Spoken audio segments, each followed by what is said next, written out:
And again, Michael, what voters need to understand, especially black voters, Donald Trump does not give a damn about police accountability. Remember, his Justice Department, they wanted to pull back on consent decrees. And so folks can sit here and dance around this stuff and play games with it. When he is openly talking about bringing back stop and frisk, that right there is a non-starter. No one should be remotely consider voting for this fool. Well, any black person considering voting for Donald Trump needs to have their head examined. They're out of their minds and don't understand history, don't understand politics. Donald Trump in April 2024 said he would give police 100% immunity from criminal prosecution for doing their job. When he was at the National Association of Black Journalists, and Rachel Scott asked him about Sonia Massey, they asked him about Sonia Massey. He didn't have a good answer about what would happen to the officer who shot and killed Sonia Massey. Okay, and when you look at this, you have Attorney Benjamin Crump there.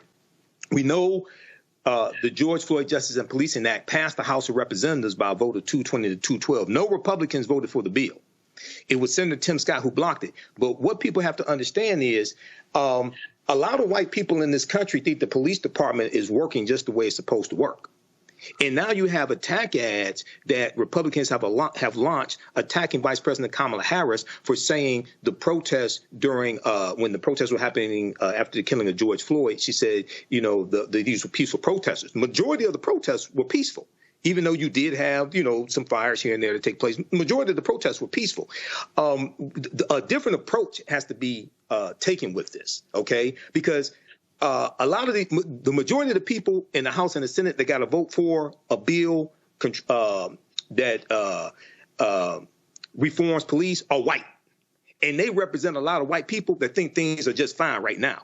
You got to talk about the white people who have been unjustly shot and killed by police as well. Elevate those stories. Bring those white crying mothers into Senate hearings. Have them testify. Bring those pictures of those white people unjustly killed by white people as well. The way that they're approaching this, if you just make this a black thing, you're going to lose, because most of the people who vote for this are white. They represent constituents who think, a lot of them think everything is just fine the way it is. Folks, testimony has concluded in the first week of the trial of three former cops who are on trial for the murder of Tyre Nichols. Tadarius Bean, Demetrius Haley, and Justin Smith have all pleaded not guilty to charges that they deprived Nichols of his rights through excessive force and failure to intervene and obstructed justice through witness tampering. Nichols was pulled over in January 2023 and led the cops on a brief chase before getting yanked out of his car. Police video showed officers viciously attacking Nichols when they got him out of the vehicle. Today, the families of Tyre Nichols, Sonia Massey, and Breonna Taylor joined the attorney Ben Crump here at the Congressional Black Caucus addressing the issue of systemic police reform in this country. Crump expressed extreme disappointment for what he said was a lack of substantial changes despite numerous instances of police brutality across the country. Tragically, since George Floyd died, we really thought we were at a turning point, that we were going to get systematic police reform in America that had eluded us for decades. We hadn't had systematic police reform in the United States of America since Lyndon Baines Johnson Great Society legislation in the 1960s. We thought after Rodney King was killed, Rodney King was brutalized in the 1980s in Los Angeles, we would get systematic police reform. It did not happen. We thought surely after Michael Brown and Ferguson, hands up, don't shoot, that we would get systematic police reform in America. It didn't happen. We thought certainly after George Floyd was tortured to death on video during a pandemic, and everybody saw it, Congressman Horsford, we thought we were going to get police reform in America. It didn't happen. And then after Tyre Nichols was brutally beaten by 5 police officers, we thought we would get systematic police reform. It didn't happen. And I can only fathom, had we got that reform, how many families up here like Sonia Massey and others would have been spared their loved one becoming another hashtag. It is an urgent call. An urgent call. How many more exhibits, America, do we have to give you before we say we have to have some reform on these officers? If we would have had the National Registry, Sonia Massey's family would not have lost her just because she was a black woman having a mental health crisis, because that officer who had been in 6 police departments in 4 years would not have been on the force, and he would not have had the ability with a gun and a badge to shoot Sonia Massey in her face after she said, "I rebuke you in the name of Jesus."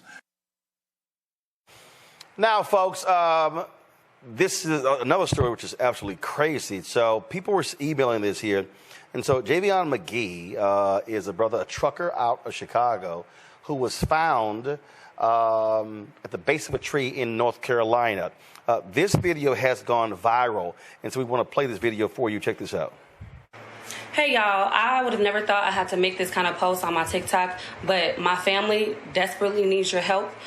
This is my little cousin, Javion Magee. He's from Chicago, Illinois. He was 21 years old and would have been 22 in a few weeks. He was found hanging from a tree in Henderson, North Carolina yesterday. He drove trucks, so that was his reason for even being out there.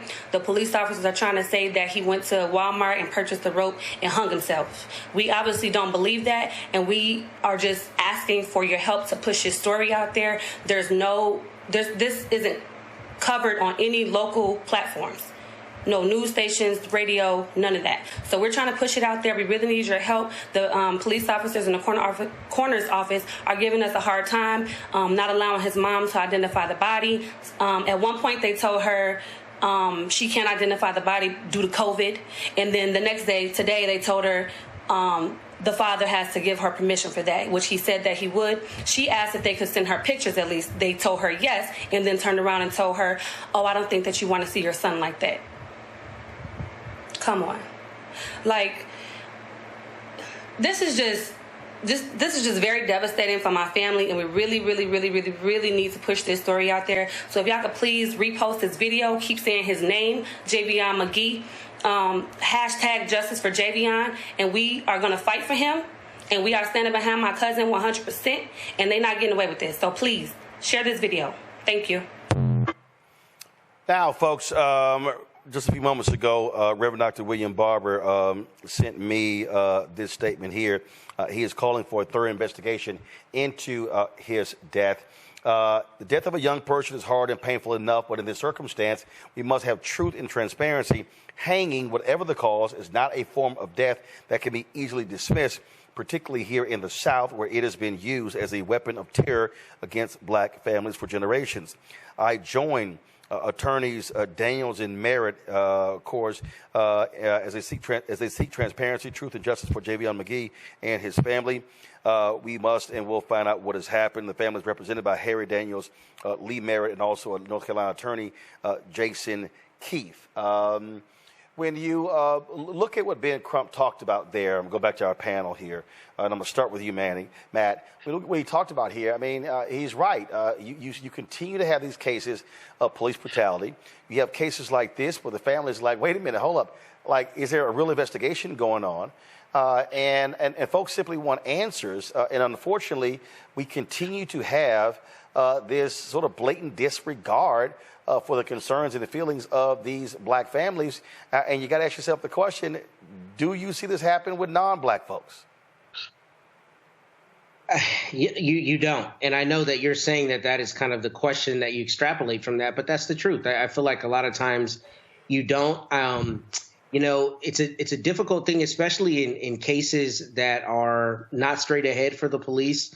Oftentimes they don't do a good job of communicating to families what it is they're actually trying to accomplish. But, you know, frankly, the corollary here is just like in the medical context. There are a lot of black people who have said historically, I know something's wrong. I tell the doctor, she doesn't believe me, and I find out later that I was right. There was something wrong.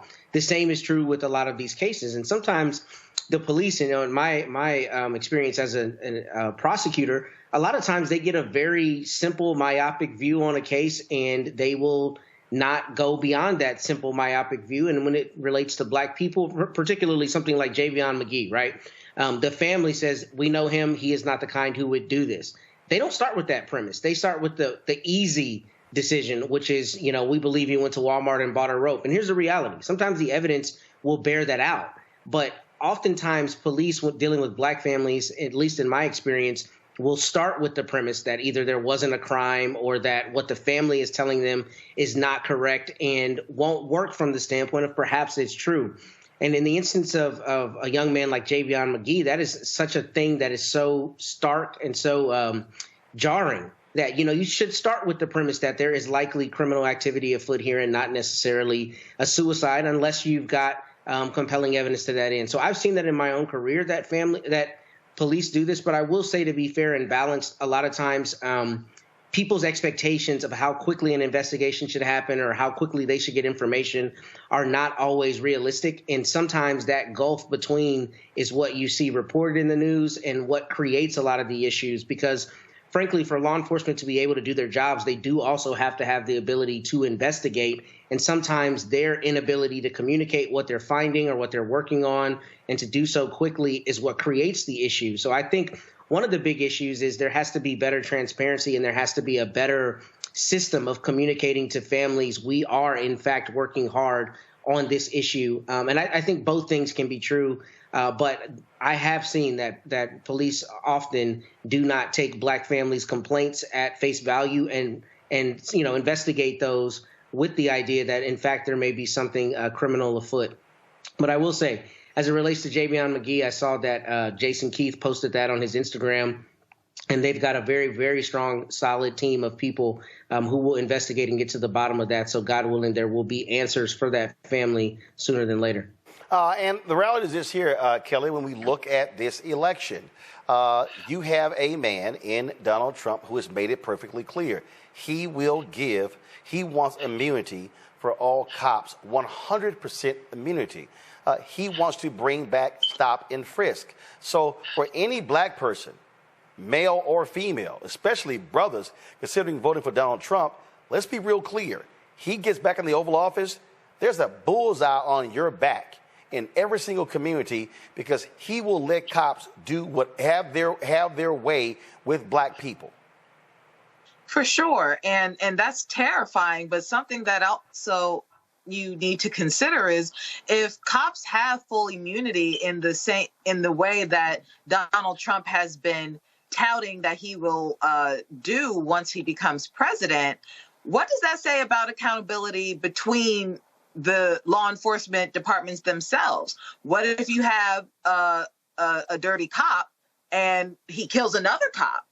You understand what I'm saying? It goes so far beyond just us, right? There are black cops who could be susceptible to legislation that will do something like that, right? It like, you can't hide behind a badge. You can't hide behind your job. This isn't something that will just be affecting us civilians. This affects other cops too.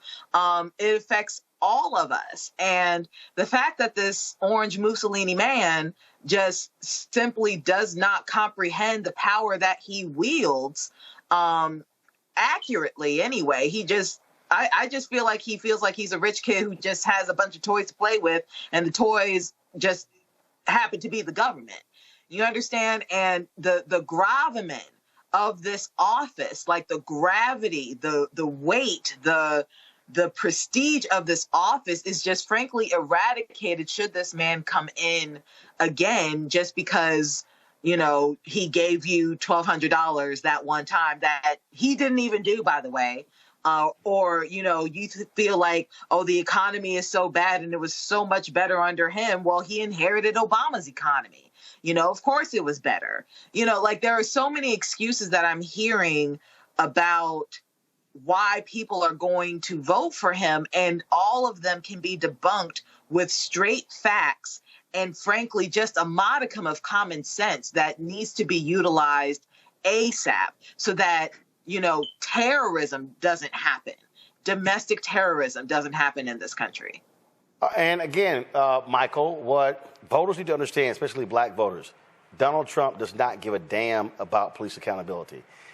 Remember, his Justice Department, they wanted to pull back on consent decrees. And so folks can sit here and dance around this stuff and play games with it. When he is openly talking about bringing back stop and frisk, that right there is a non-starter. No one should be remotely consider voting for this fool.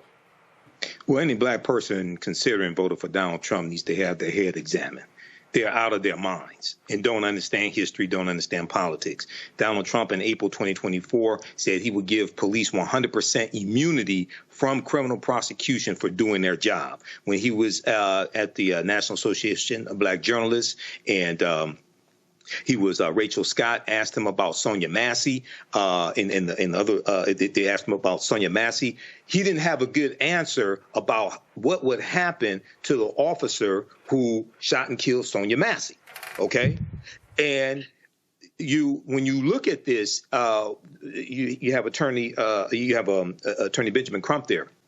We know the George Floyd Justice and Policing Act passed the House of Representatives by a vote of 220 to 212. No Republicans voted for the bill. It was Senator Tim Scott who blocked it. But what people have to understand is a lot of white people in this country think the police department is working just the way it's supposed to work. And now you have attack ads that Republicans have launched attacking Vice President Kamala Harris for saying the protests during when the protests were happening after the killing of George Floyd. She said, these were peaceful protesters. The majority of the protests were peaceful, even though you did have, some fires here and there to take place. The majority of the protests were peaceful. A different approach has to be taken with this, okay? Because a lot of the majority of the people in the House and the Senate that got to vote for a bill that reforms police are white. And they represent a lot of white people that think things are just fine right now. You got to talk about the white people who have been unjustly shot and killed by police as well. Elevate those stories. Bring those white crying mothers into Senate hearings. Have them testify. Bring those pictures of those white people unjustly killed by white people as well. The way that they're approaching this, if you just make this a black thing, you're going to lose, because most of the people who vote for this are white. They represent constituents who think, a lot of them think everything is just fine the way it is. Everything. Visit our website, AfricanHistoryNetwork.com, AfricanHistoryNetwork.com. You can register for the online history classes that I teach. We deal with thousands of years of history. I teach 2 online history classes, Saturdays 4 p.m. to 6 p.m. and Sundays 4 p.m. to 6 p.m. Saturdays is Ancient Kemet, the Moors, and the Ma'afa, understanding the transatlantic slave trade, what they didn't teach you in school. And then on Sundays, Black resistance movements, from Christopher Columbus to the Haitian Revolution and the Black Power movement, 1492 to 1968. So we have classes coming up this weekend. Classes on sale, $80. We do the sessions live. All the sessions are archived and recorded. You can go back and watch it any time. We have a bundle pack of courses. You can register for both classes also. I do a PowerPoint presentation with book references, articles, video clips. Even after the course is over with, you still have access to the full class. You can go back and watch it anytime. And then Ancient Kemet, the Moors, and the Ma'afa, understanding transatlantic slave trade. That meets this weekend also. You can we have the course outline here that you can download as well. So it gives you a lesson plan for each class session. There's about 100 articles that we reference. The first class is about 200 slides, 15 books that we reference. You don't have to buy any of the books to follow along in class. Click right here to download the lesson plan also, okay? I show you it's a very visual class, so I show you the excerpts of the books right on the screen, all right? Okay, so the content is PG-13. You can use this with your children as well. I don't do a lot of cursing. It's not overly vulgar or anything like that. It's nothing like that, okay? Let me see. I just want to make sure I get through all these.